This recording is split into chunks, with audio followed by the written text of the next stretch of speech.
forget who manufactured it, but the kit weighed over 30 pounds with soft armor and plates. Yeah. And that was, you know, it exhausted guys, and guys wouldn't wear the plates. So we've seen a dramatic change in the way that the agency looks at armor. If it's not comfortable, if it doesn't do the job that they really want it to, it's often going to get left behind.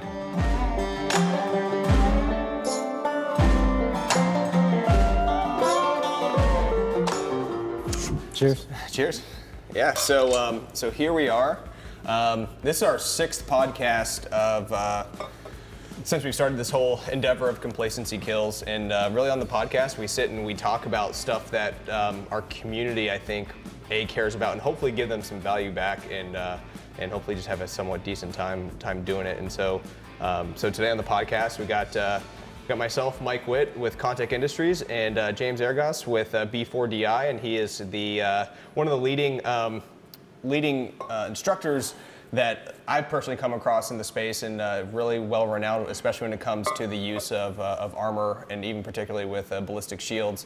So we've been working with James for probably close to a year now, and today what we really want to talk about is the evolution of body armor, which James has really been has been around for quite some time, and kind of talk about, you know, where it started to where it is now, and with all of that is how we can employ these armor systems that are available to us now, not just on the body, on the head, but also carried shields, rollable shields, all those sorts of things, and stuff in your environment that you know you've experienced when deploying armor. And so with that, James, you want to introduce yourself?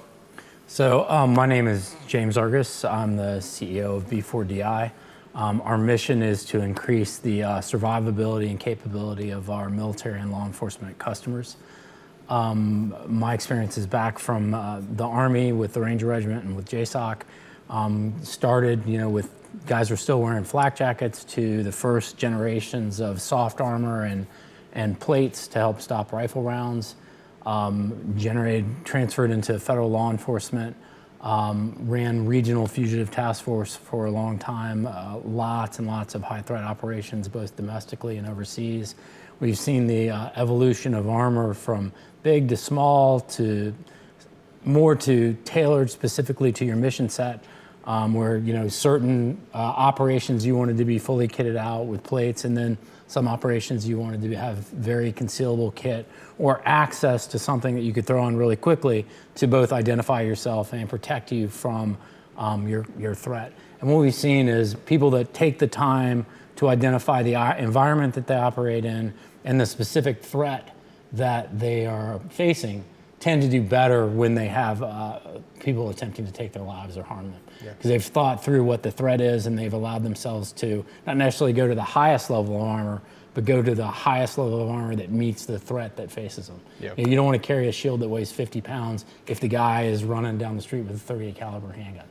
At the same thing, a level 3A shield is not going to stop you from a 300 Win Mag. So the opportunity and the time to tailor your armor package to your threat I've seen it to be beneficial throughout my career. Oh yeah, I agree. I mean, the from my experience, the people that put the thought and the effort and the planning on the front end, you know, tend to be a lot more successful, right? So exactly to your point is doing your research and having, I think, a good understanding of what's available to people out there now, and tailoring it to your specific mission is crucial. But what I'd like to do is flash back a bit. Let's go back to your Ranger days. What was the standard kit when you entered into the Army, both for Ranger Regiment as well as just basic infantry? Was there a big difference? Did you guys have specialized kit? Because I know you mentioned before that you guys were kind of introducing hard plates and all that so good stuff. The General Army was still running flak jackets, was the primary carry. And then with the regiment, most of the time we didn't wear armor at all, because so much of it was patrolling, working, you know, behind the lines surreptitiously, operations where you're going to go a long distance and you just wouldn't take it. The best thing you would have would be your helmet.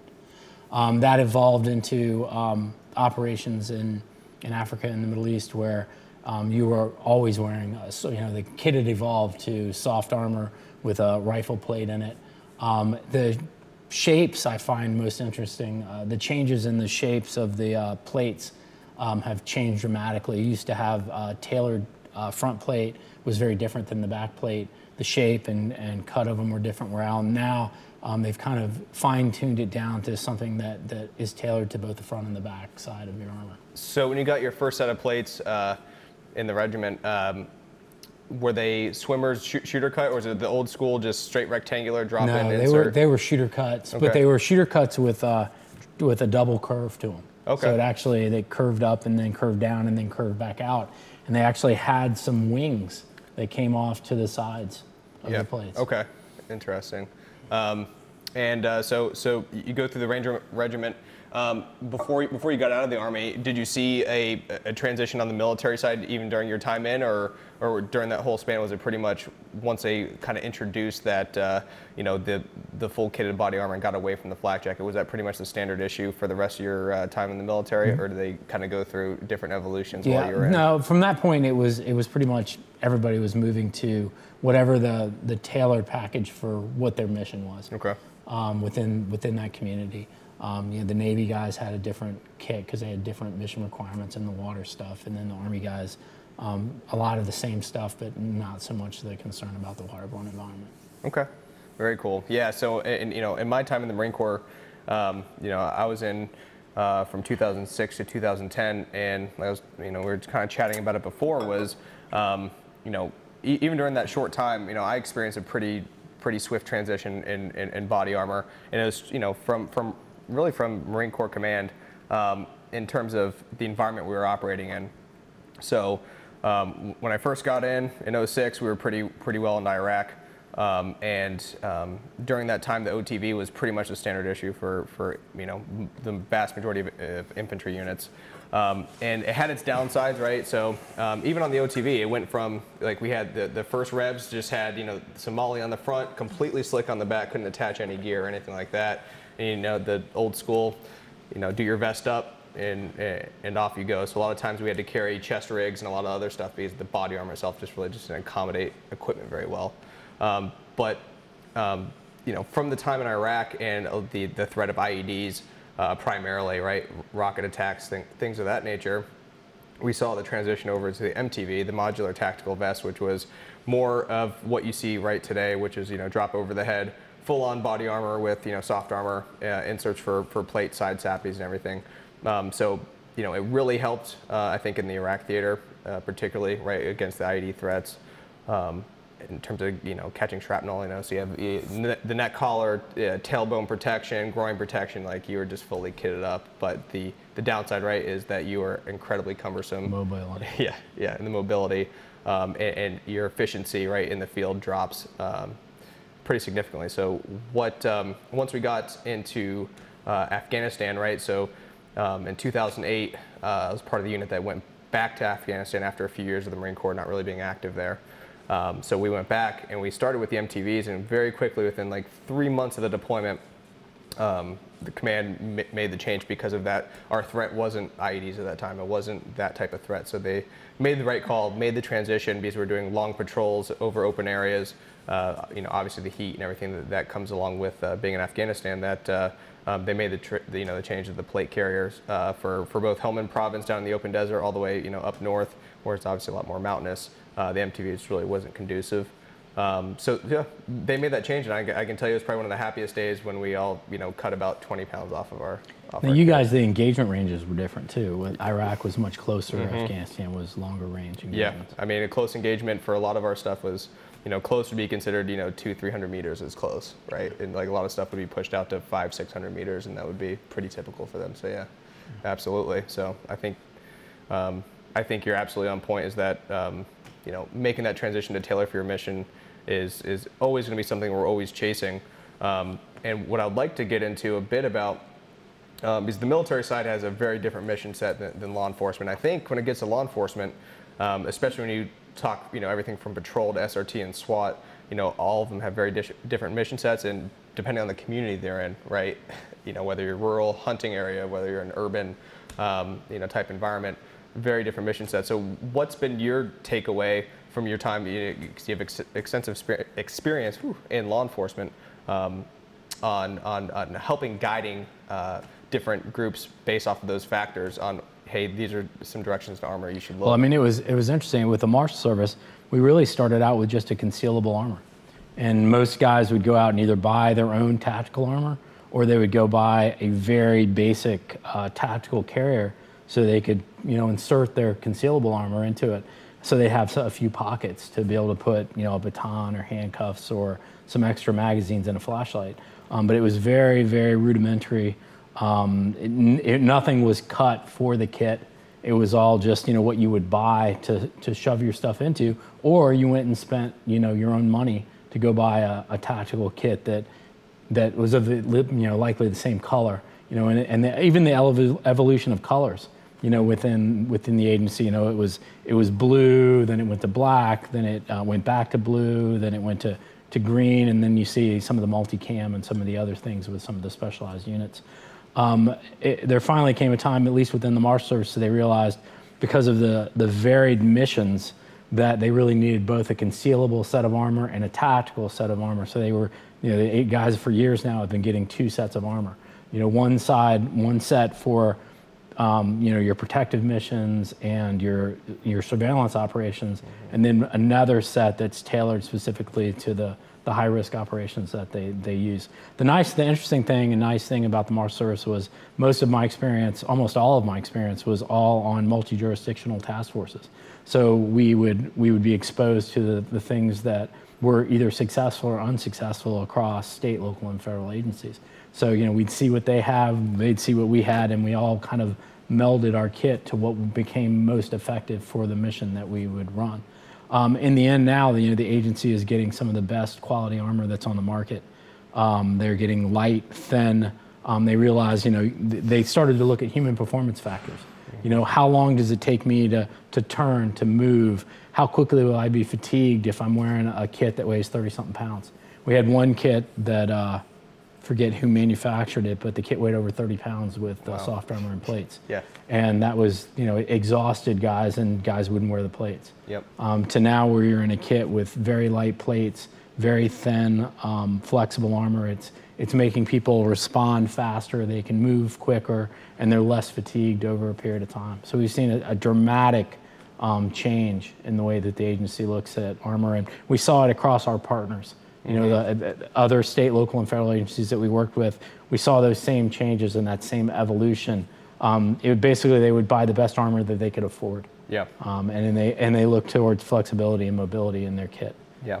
Yeah, absolutely. And it's funny you say that, because not to get down a rabbit hole too much, but exactly to that point is, if it's not comfortable, if it doesn't do the job that they really want it to, it's often going to get left behind.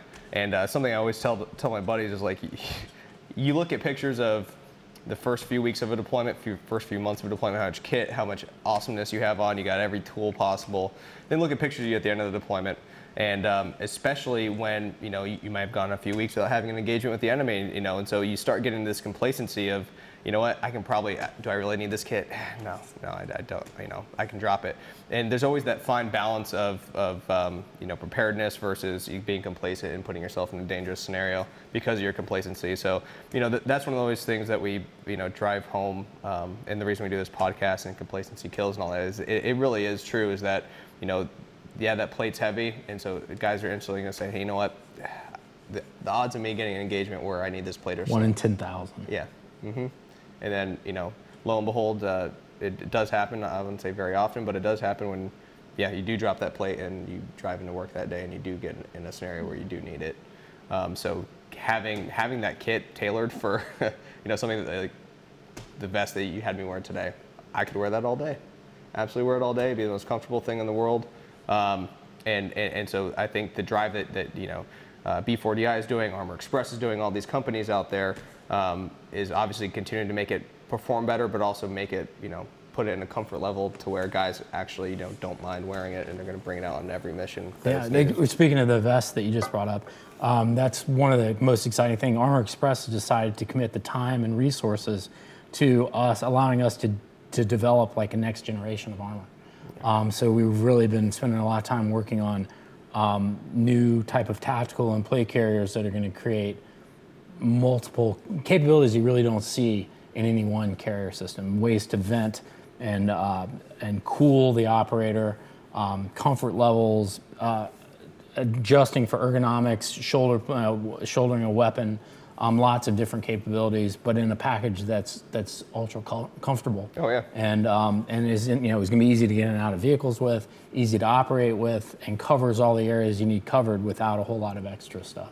Oh yeah, and with that, my first thought after experiencing and all the detail that goes into it is it really is more of a multi-mission vest, right? So you don't have to have your heavier armor vest for higher rifle threats, right? Because this package, it really, I mean, in terms of the adjustment that you can perform on yourself to tailor it for exactly what you're doing, yeah, it's kind of a, I mean, I don't want to say one size fits all, but it's pretty close. Yeah, I mean, it's and obviously it allows the system to be compatible to the armor that the agency either, you have to be attuned to their budgets. Yeah. What type of armor they can, whether they have the money for the lightest, thinnest, or a really good product that's maybe a little bit heavier, a little thicker, but still performs well. And then you package it with the right plates, and you eliminate fatigue and you increase reaction time. Yeah. So that in turn creates more survivable, more capable operator. Yeah, absolutely. And with that is now we kind of covered the transition from 80s and 90s, getting away from the flak system and getting into more traditional body armor of what we see today. But going from there up to what we have today. So as Matt Scott, one of our employees, put it on a previous podcast, he equated wearing the OTV, the outer tactical vest, the interceptor, as wearing an armored garbage bag, right? It's there, but it's not comfortable, doesn't do all these things. And now we're at a point where companies like Armor Express, B4DI, you guys are working to make a system that guys are going to put on, know it's going to do its job, and have the flexibility in it to perform a variety of missions. So now we're here today. Now we've covered some of the stuff on the body. Some of the stuff that you talk about, we can kind of wrap up on is taking what's on the body, all the great things we've done with body armor, and also applying that to other tools out there like ballistic shields and things like using your environment around you, right? So we talk about it somewhat frequently, right? So just kind of wanted to, have a rundown from your side of some of those concepts that goes into employing shields, deploying things in your environment that can complement body armor. So your armor, effectively is only protecting most of your torso, not even the entirety of your torso. So by using both your environment that you're in, identifying things that you could use for cover, or things that you can stack on top of each other to help protect yourself from threats. A shield is a way to stack armor on you that's close, but you can also stack cars and pillars in cars and mailboxes, and the way that the shape of the mailbox, looking at the angles on it to stack the corners between you and the threat, because there's more metal on the corners of that. So when you're out in your environment and you're thinking about the places that you're going to have to conduct your operations, whether you're a military guy or a law enforcement guy, look at that environment. How high are the curbs? What type of vehicles are you around? Are there garbage trucks because they have thick metal? Those are really good defense against rifles. So take into consideration not just the things that your agency or your department provides you, but the environment in which you work, and identify those things ahead of time. Really, you have to just walk down the street and think about the place that you work in. What are the houses that you go into? Are they made of stone? Are they made of sheetrock? What things inside of those structures can you layer to help to give yourself some more protection? The shields are a great tool. The individual shields provide you a little bit more mobility, faster reaction time, but they have a cost. Everything has a plus and a minus, to it. They're not as much facial coverage because there's no viewport, but yet you're moving quicker and you can use them very easily with both a handgun and a rifle. Right. So thinking those systems through, whether a helmet is right for this mission, maybe it's not right, not because it wouldn't be helpful, but because of the type of mission that it is. Whereas in some missions, it's absolutely, I want every guy to wear a helmet. Yep. I mandate, I want a shield brought into the, into the structure. The other thing is you have to bring the tools with you. Because there's nothing worse than you get to the front door of a house, and we've seen it happen. Rounds start coming through the door, and you're like, sir, could you please stop trying to kill me right now so I can shoot back to my car and get the shield I should have brought with me in the first place. Yeah. Bring the tools that you need. It's better not to need them and have them than it is to need them and not have them. Yep. And take some time to have to go back to go get something. there's just so many unique things, especially, you know, Kontek has gotten into, you know, developing mobile platforms that allow you to do a surrounding call out, or if you had a barricaded suspect, you know, very light, very inexpensive solutions that can allow both large and really small departments, whether despite, you know, whether your budget is hundreds of millions of dollars or tens of thousands of dollars, to solve a barricade, to solve you know, some type of a shooting without having to bring out a you know, hundreds of thousands of dollars worth of vehicle armor that you may not have access to, or may not be able to show up for you know, hours. Yeah. So the ability to deploy, you know, the light, the MFP light that you guys have, and some of the other things that we're working on, again, you know, basically boils down to layering it and to increase the survivability and capability of our guys. Yeah, 100%. And you know, to kind of wrap it up, is to your point, there's a whole host of tools out there, and it's not a one-size-fits-all solution, starting from the body all the way out to, like you mentioned, additional things in your environment, mobile shields, all these things that you can incorporate. And it's not perfect for every mission. It's not going to be, you're not going to deploy it every mission, right? But like you said, to have that tool in your toolbox and have it ready when you know that you're going to need it for that particular mission. Yeah, there's a whole host of guys out there that are willing to, you know, get out to these departments and expose them to this. And that's really what we're after. It's at least getting the information from them, you know, and hopefully we can encourage tactical groups, right, to maybe think outside of just the, you know, the traditional box, and push the envelope even further with tools and equipment that can help. Yeah, and I think if we can just create a thirst for knowledge, because the communication and talking to each other, and somebody calling you and saying, hey, this is a problem we're having, well, have you considered these potential solutions? It may not be a piece of gear that we have. It may just be a way of doing business that's different than the way you're doing business now. So I would encourage anybody that hears this, if they have a problem, or they have questions, or they have thoughts about either the development of some type of equipment, or they face a problem that they're not sure how to solve with the resources that they currently have, reach out to us, reach out to Kontek, and we'll sit down and game it out. We may be able to come up with a solution for you that doesn't involve equipment. Maybe it does, but we aren't going to just try to get you a product that, because we want to sell it to you, as opposed to get you a solution, whether it has anything to do with the product or not. Yep. Yeah. The catalog product is not always the right solution, right? Most of the time it is, but to your point, yeah, a lot of what we've done at Kontek here is exactly that, is sitting down with the customer and solving the problem with them. And eventually that product turns into something that hits mainstream, right? But it all starts somewhere, which is that initial conversation, that thirst for knowledge to push the boundary and fix a problem that they have. So with that, I'm gonna give you a cheers. Thank you, sir. I appreciate it. And hopefully we'll see you guys soon on episode 7.